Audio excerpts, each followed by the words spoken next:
അയ്യോ ഒന്ന് നിന്നേ.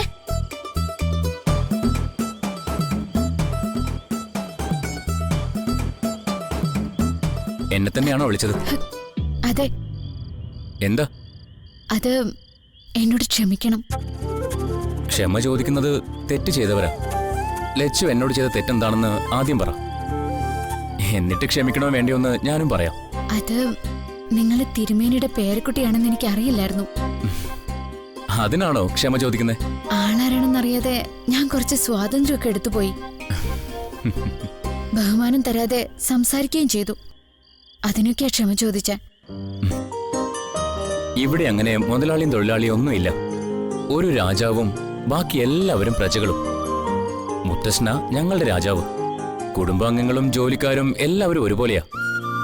ഇവിടെ അയിത്തൊന്നുമില്ല. മുത്തശ്ശൻ ചിന്തിക്കുന്നത് എന്നെക്കാളും മുകളില. നല്ല അസലായിട്ട് 4 ഭാഷകൾ മുത്തശ്ശൻ സംസാരിക്കും. ഇനി പറ, ക്ഷമയുടെ ആവശ്യമുണ്ടോ? നിങ്ങൾ ഡോക്ടറാണല്ലേ? അതും മനസ്സിലാക്കിയല്ലേ? അച്ഛനും അമ്മയും ഡോക്ടേഴ്സാ. അവര് ലണ്ടനിലാ. അങ്ങോട്ട് പോകാനുള്ള തീരുമാനത്തിലാ ഞാനും. പിന്നെ ചേച്ചി എന്നും കാണുന്നതല്ലേ? എന്തെങ്കിലും മാറ്റം വന്നു തുടങ്ങിയോ? അതേപ്പറ്റി ഒന്നും ലച്ചു ഇപ്പൊ എന്നോട് ചോദിക്കണ്ട. ചോദിച്ചാ ഞാൻ പറയേയില്ല. 11 ദിവസം കൂടി ഒന്ന് കാത്തിരിക്കുക. നമുക്ക് ചേച്ചിയുടെയും മറ്റേ കക്ഷിയുടെയും കല്യാണം പൊളിക്കണ്ടേ? എനിക്കത് നടന്നു കാണണം. എന്നെ പറ്റിയുള്ള കാര്യങ്ങളൊക്കെ താൻ മനസ്സിലാക്കി കളഞ്ഞതല്ലേ? ഇനി പറ, എന്താ തന്റെ പ്രശ്നം? എന്ത് പ്രശ്നം? ലച്ചു ഇപ്പോ സെപ്പറേറ്റ് അല്ലേ? അതാ ഞാൻ ചോദിച്ചത്. അത് നിങ്ങൾ അറിഞ്ഞിട്ട് ഇപ്പൊ ഒന്നും ചെയ്യാനില്ല. എനിക്ക് എന്തൊക്കെ ചെയ്യാൻ കഴിയുമെന്ന് ലച്ചുവിന് എങ്ങനെ അറിയാം? അതെ, പെരുവണ്ണാപുരത്തുള്ള ഒരാളെ കണ്ടപ്പോ കല്യാണ കഥയൊക്കെ ഞാൻ അറിഞ്ഞു.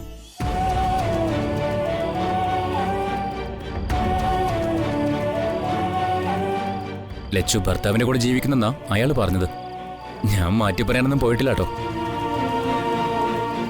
എന്താ ലച്ചു, നിങ്ങൾ തമ്മിൽ ഇത്ര പെട്ടെന്ന് പിരിയാനുള്ള കാരണം? ഒന്ന് പറയടോ. കല്യാണക്കഥയൊക്കെ അറിഞ്ഞ ആളല്ലേ? ബാക്കി ഇത്രയേ ഉള്ളൂ. കല്യാണം കഴിഞ്ഞു പോകുന്ന വഴി ഞാൻ അദ്ദേഹത്തെ വിട്ടിട്ട് പോയി. പിന്നെ നിങ്ങൾ കണ്ടിട്ടേ ഇല്ല? കണ്ടാലും ഇല്ലെങ്കിലും ഞങ്ങൾ ഒന്നിച്ചൊരു ജീവിതം ഇനി ഉണ്ടാവില്ല. എന്നെ രക്ഷിക്കാനാ അദ്ദേഹം താലി കെട്ടിയത്. അതിൽ കൂടുതലൊന്നും ഞാനും അദ്ദേഹവും പ്രതീക്ഷിക്കുന്നുമില്ല. എന്ന് ഞാൻ പോട്ടെ.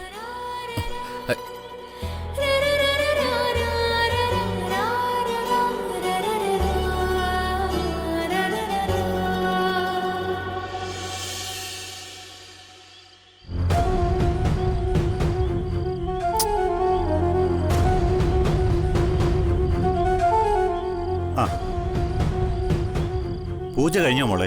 കഴിഞ്ഞു. അമ്മയുടെ? അമ്മ കിടക്കുക മോളെ.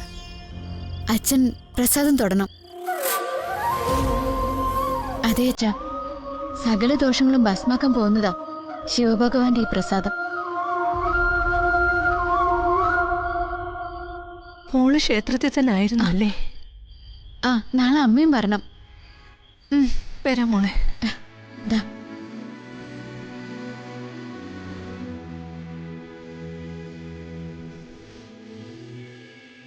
ചികിത്സയെപ്പറ്റി എന്തെങ്കിലും സൂചന ആ പയ്യൻ നിന്നോട് പറഞ്ഞോ? ഒന്നും പുറത്തു പറയാൻ പാടില്ലത്രേ. അതാ ആർക്കും പ്രവേശനം പോലും അനുവദിക്കാത്തെ. പിന്നെ ഗോവിന്ദ് ആരാന്നാ അച്ഛനും അമ്മയും ധരിച്ചു വെച്ചിരിക്കുന്നത്? അല്ല, അത് ഇവിടുത്തെ പണിക്കാരൻ പയ്യനില്ലേ? നമ്മുടെ തറവാട്ടിലെ രാജുവിനെ പോലെ. എന്നാ അമ്മയ്ക്ക് തെറ്റി. ആളെ തിരുമേനിയുടെ കൊച്ചുമോനാ. അയ്യോ, അച്ഛനും അമ്മയും വിദേശത്താ. അവരും ഡോക്ടർമാരാ.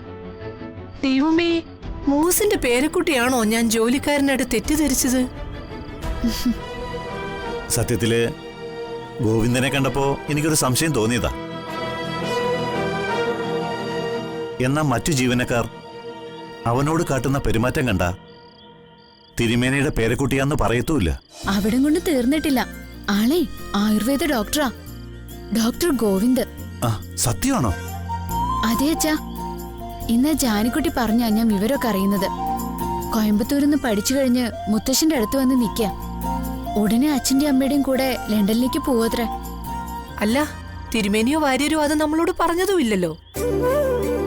തിങ്കളാഴ്ച രാത്രി ഇവിടെ അടുത്തൊരു ക്ഷേത്രത്തില് ശിവപൂജയുണ്ട്. അന്നൊരു പ്രത്യേകതയുള്ള ദിവസം. അന്ന് ശിവാഗ്നി എടുത്ത ആഗ്രഹിച്ച കാര്യം നടക്കും. വിവാഹിതരായ സ്ത്രീകൾക്കേ അത് പാടുള്ളൂ. ഞാൻ ആ പൂജയിൽ പങ്കെടുക്കാൻ തീരുമാനിച്ചു. ശിവനായിട്ടാ ഇങ്ങനൊരു ദിവസം ഒത്തുവന്നത്. എന്നെ ആരും തടയരുത്.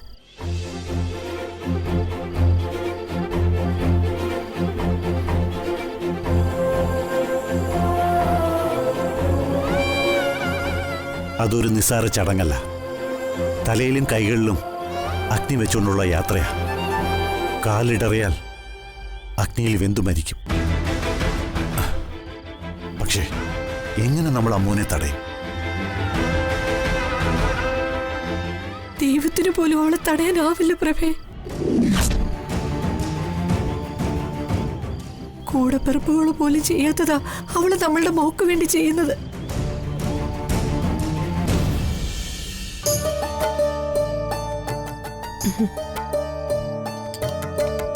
ഇത് തരട്ടെ മോളെ.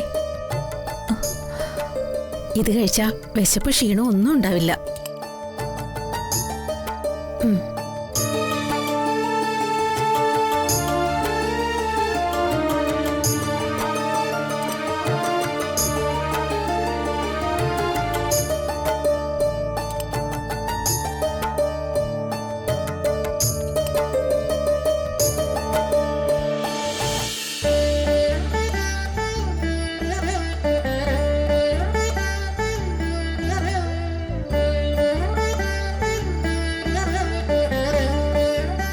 തിരുമേനി പൂജകളൊക്കെ തുടങ്ങിക്കാണും.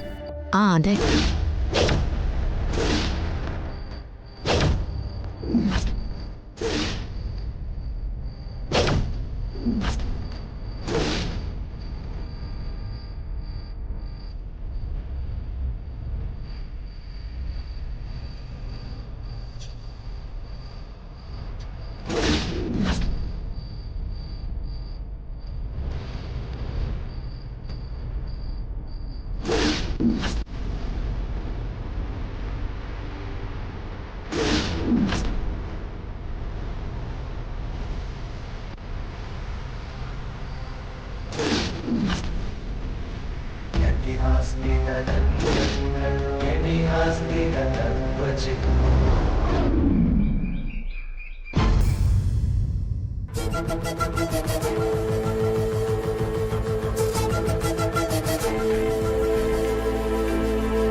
എല്ലാം തീരുമാനിച്ചു പോയില്ലേ, ഇനിയിപ്പോ നമ്മൾ എന്ത് ചെയ്യാനാ?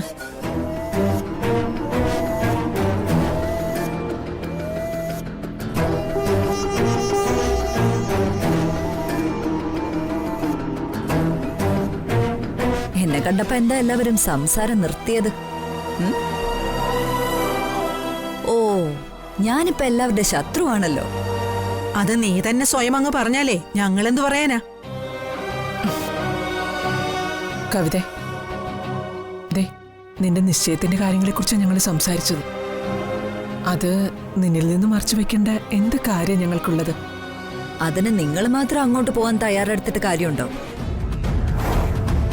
സഞ്ജു ഇപ്പോഴും വിവാഹം പോലും നടക്കില്ല എന്ന് ഭാവിച്ചാണല്ലോ നടക്കുന്നത്. അവന്റെ മാനസികാവസ്ഥ നിനക്ക് മനസ്സിലാക്കാൻ കഴിയാത്തതിന്റെ വേദന എനിക്കുണ്ട്. നീ കൂടി മുന്നിൽ നിന്നല്ലേ ശ്രീകുട്ടിയുമായുള്ള എൻഗേജ്മെന്റ് നടത്തിയത്? അന്ന് നിനക്ക് കാഞ്ചനയായിരുന്നുവല്ല, ഇന്ന് ദക്ഷയും. അതെ, അതെന്റെ കുറ്റം കൊണ്ടൊന്നും അല്ല ഛ. നിങ്ങളൊക്കെ വരച്ചിട്ടൊരു വൃത്തം ഉണ്ടായിരുന്നു, അതിനുള്ളിൽ എന്നെ കുടുക്കിയിട്ടത് അച്ഛൻ തന്നെയാ. ഒരു കുഞ്ഞിക്കാല് കാണാൻ ഈ വീട്ടിലുള്ളവർ ആഗ്രഹിക്കുന്നു. ആ ആഗ്രഹം ആരാ അച്ഛ ഇല്ലാതാക്കിയത്? കവിത റൂഡായി പെരുമാറുന്നുണ്ടെങ്കിൽ അതിന്റെ കാരണം ഞാനല്ല. ഒരുപാട് സ്വപ്നങ്ങളും മോഹങ്ങളും ഒക്കെ ഉണ്ടായിരുന്ന സാധാരണ പെണ്ണ് തന്നെയായിരുന്നു ഞാനും. നിന്റെ കല്യാണം നടക്കാതെ പോയതിനാണോ നീ ഇങ്ങനെയൊക്കെ പറയുന്നേ? അത് അച്ഛന് മനസ്സിലായിട്ടുണ്ട്. സഞ്ജനയായിട്ടുള്ള സഞ്ജുവിന്റെ വിവാഹം ഞങ്ങൾ അംഗീകരിച്ചതല്ലേ കവിത? ഇനി എന്തിനാ അതിന്റെ പേരിൽ അച്ഛനെ വേദനിപ്പിക്കുന്നേ? അയ്യോ, ഇനി ഞാനായിട്ടൊന്നും പറയുന്നില്ല. ആ പിന്നെ പുറത്തുനിന്ന് ആരൊക്കെയാ നിശ്ചയത്തിന് ക്ഷണിച്ചിരിക്കുന്നത്? ഈ വീട്ടുകാർ മാത്രമേ ചടങ്ങിന് പോകുന്നുള്ളൂ. പുറത്തുനിന്ന് ആരെയും ക്ഷണിച്ചിട്ടില്ല. ഗൗരി എന്നെ വിളിച്ച് ചോദിച്ചിരുന്നു എത്ര പേർക്കാ ഫുഡ് കരുതേണ്ടെന്നൊക്കെ. അവരൊരു 50ഓളം പേരെയാ പ്രതീക്ഷിക്കുന്നത്. കല്യാണം ഉടനെ തന്നെ ഉണ്ടല്ലോ. കവിത അത് ഗൗരിയോട് പറ.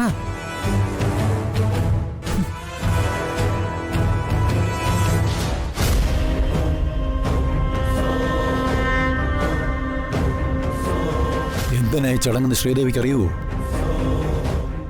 സഞ്ജു അവസാന നിമിഷം പിന്മാറിയാൽ ഗൗരിക്കതൊരു പിടിവള്ളിയാകും. ഒരു കണക്കിന് ഈ ചടങ്ങ് നടക്കുന്നത് നല്ലതാണ്. ഇതിൽ നിന്നും പിന്നോട്ട് പോകാൻ പറ്റില്ലെന്ന് അവനും ബോധ്യമാവും. എന്റെ വേദന ഈ ജന്മം അവസാനിക്കില്ല അച്ഛ. മനസ്സ് വെന്ത് നേറി എന്റെ മോൻ ഇവിടെ എവിടെയോ ഇരിപ്പുണ്ട്.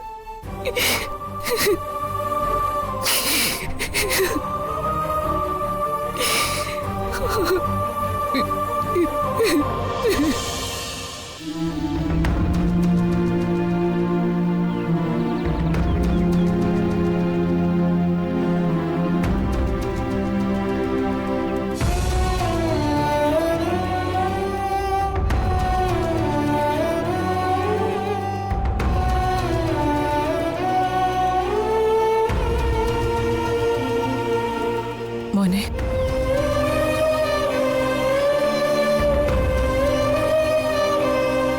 എന്റെ മോന്റെ സുഖത്തിന് സന്തോഷത്തിന് വേണ്ടി മാത്രം ഈ അമ്മ ജീവിക്കുന്നത്. എന്നിട്ട് അമ്മ തന്നെ ആ മോനെ എരുതിയിലേക്ക് തള്ളിയിടുകയാണെന്നറിയാം. ഈ കുടുംബം രക്ഷിക്കേണ്ട ബാധ്യത എന്റെ മോന്റെ കയ്യിലാണെന്നറിഞ്ഞ് അമ്മയ്ക്ക് എന്ത് ചെയ്യാനാവും? ശ്രീരാമനെ വനവാസത്തിനയച്ച അമ്മയുടെ അവസ്ഥ മോനെ എന്റേതും. അവസ്ഥകൾ മനുഷ്യനുണ്ടാക്കി വെക്കുന്നതാണെന്ന് അമ്മ എന്താ മനസ്സിലാക്കാത്തത്? ആ സ്ത്രീ ഇവിടെ കയറി വന്നപ്പോ വ്യക്തമായ ഭാഷയിൽ അമ്മയ്ക്ക് സംസാരിക്കാമായിരുന്നു. അമ്മ അത് ചെയ്തില്ല. പകരം എന്റെ വാ അടപ്പിക്കാനാ നോക്കിയത്.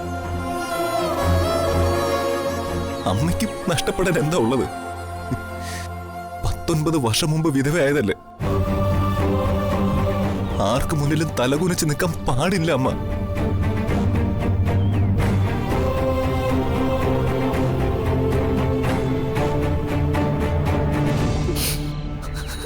വലിയ വേദനയിലേക്ക് എന്നെ തള്ളിവിടുന്നെന്ന് അറിയാവുന്നല്ലേ അമ്മ പറഞ്ഞത്. അതിനേക്കാൾ ഭേദം മരണം തന്നെയാ.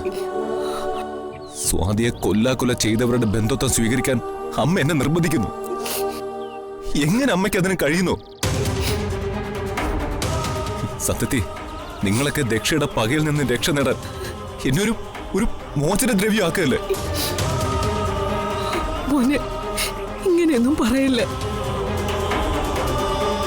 രക്ഷ ഏത് തരക്കാരിയോ ആവട്ടെ, പക്ഷെ അവളുടെ മകൾ നല്ല കുട്ടിയാ.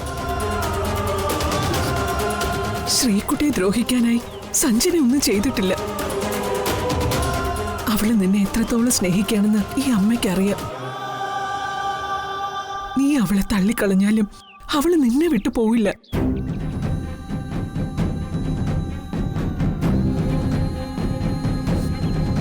ശ്രീകുട്ടിക്ക് അത് നന്നായിട്ട് അറിയാം. അവള് തന്നെ സഞ്ജനയുടെ പേര് പറഞ്ഞത് നിന്റെ ജീവിതം നന്നായി കാണാൻ വേണ്ടിയാ. അമ്മയ്ക്ക് മോൻ ഒരു മോചനദ്രവ്യാണെന്ന് നീ പറഞ്ഞു. അമ്മയ്ക്കത് നിഷേധിക്കാനാവില്ല മോനെ. അത് സത്യം തന്നെയാ. ഗൗരിയുടെ കുടുംബത്തിന് ഈ ദുർവിധി വരാൻ കാരണം ഞാനും നിന്റെ അച്ഛനും തന്നെയാ. അറിഞ്ഞു വെച്ച് ഞങ്ങൾ ഒന്നും ചെയ്തതല്ലെങ്കിലും അതും കർമ്മഫലം തന്നെയാ.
നിങ്ങൾ പറ,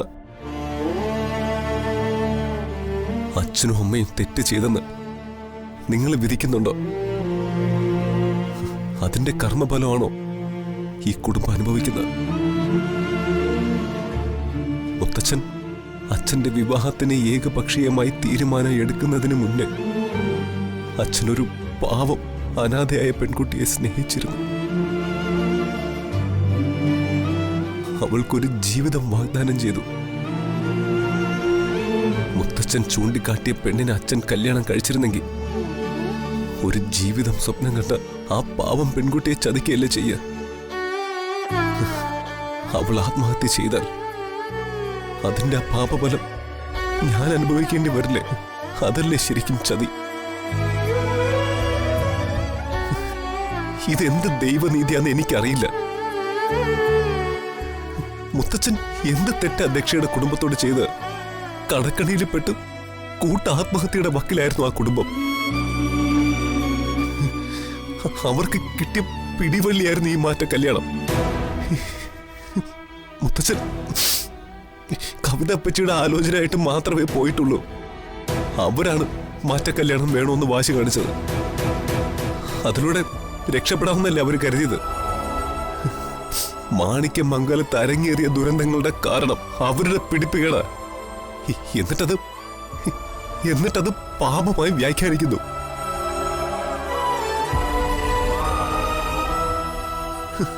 അതിന് ഇരയായി ഞാൻ ജീവിതം ഹോമിക്കേണ്ടതുണ്ടോ? നിങ്ങൾ എനിക്ക് പറഞ്ഞതാ,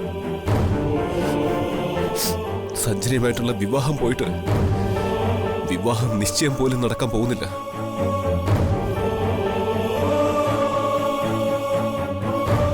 ജീവിതവും മരണവും ഒന്നിച്ചെന്ന് ശബ്ദമെടുത്ത് സ്നേഹിച്ചവരാ ഞങ്ങള് പിരിയില്ല. ഇന്ന് രാത്രി ഞാൻ സ്വാധീനം കൂട്ടി എവിടേക്കെങ്കിലും പോകും. ചികിത്സയൊക്കെ പിന്നെ മതി. ആദ്യം വേണ്ടത് അവളുടെ കഴുത്തില് സഞ്ജു കെട്ടിയ താലിയ. സ്വാതിയെ ഇനി സഞ്ജുവിന്റെ ഭാര്യയായിട്ട് എല്ലാവരും കണ്ടാ മതി.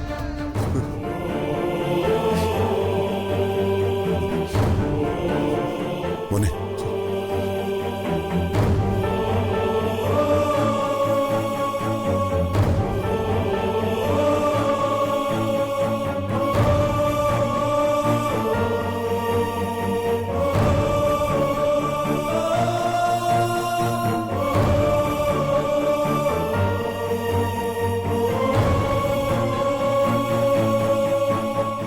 തോറ്റുപോകരുത്. നീ ശ്രീകുട്ടിയും കൂട്ടി അവിടെ നിന്ന് പൊയ്ക്കോ. എന്നിട്ട് ഏതെങ്കിലും ക്ഷേത്രത്തിൽ കൊണ്ടുപോയി അവളുടെ കഴുത്തിൽ താലികെട്ട്.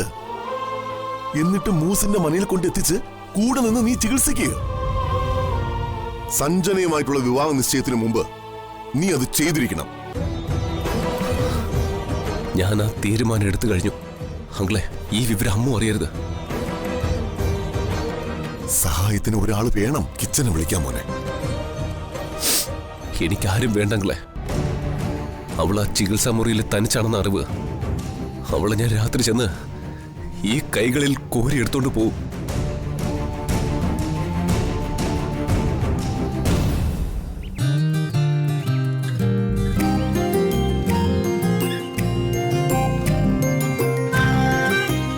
നാളെ എന്റെ സഞ്ജുവിന്റെ എൻഗേജ്മെന്റ്. സഞ്ജു അണിയിക്കുന്ന സഞ്ജുവിന്റെ പേരെഴുതിയ മോതിരം നാളെ ഈ വിരലിൽ കിടക്കും. എത്ര കാലമായിട്ടുള്ള എന്റെ സ്വപ്ന നാളെ പൂവണിയാൻ പോകുന്നത്. എന്റെ പേരെഴുതിയ മോതിരം ഞാൻ സഞ്ജുവിന്റെ വിരലിൽ അണിയിക്കുമ്പോ സഞ്ജനയുടെ മാന്ത്രിക വലയത്തിനുള്ളിലാവും. പിന്നെ വിവാഹം. സഞ്ജന സഞ്ജയ്. ദൈവം ഒന്നിക്കാൻ വിധിച്ചതാ ഞങ്ങളെ.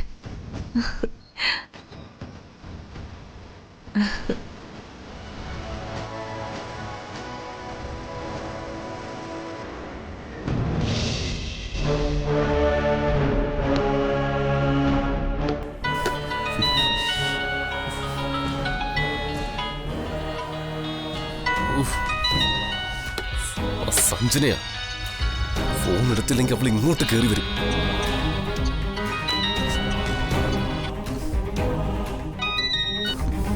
ഹലോ. ഫോൺ എടുക്കുമെന്ന് സത്യത്തിൽ ഞാൻ പ്രതീക്ഷിച്ചില്ല. ഞാൻ അല്പം ജോലി തിരക്കില്ല. നീ എന്താ വിളിച്ചത്? നാളത്തെ ചടങ്ങുകൾ ഓർത്തപ്പോ വിളിച്ചു പോയതാ. എനിക്ക് സഞ്ജുവിന്റെ സ്വരം കേൾക്കണമെന്ന് തോന്നി.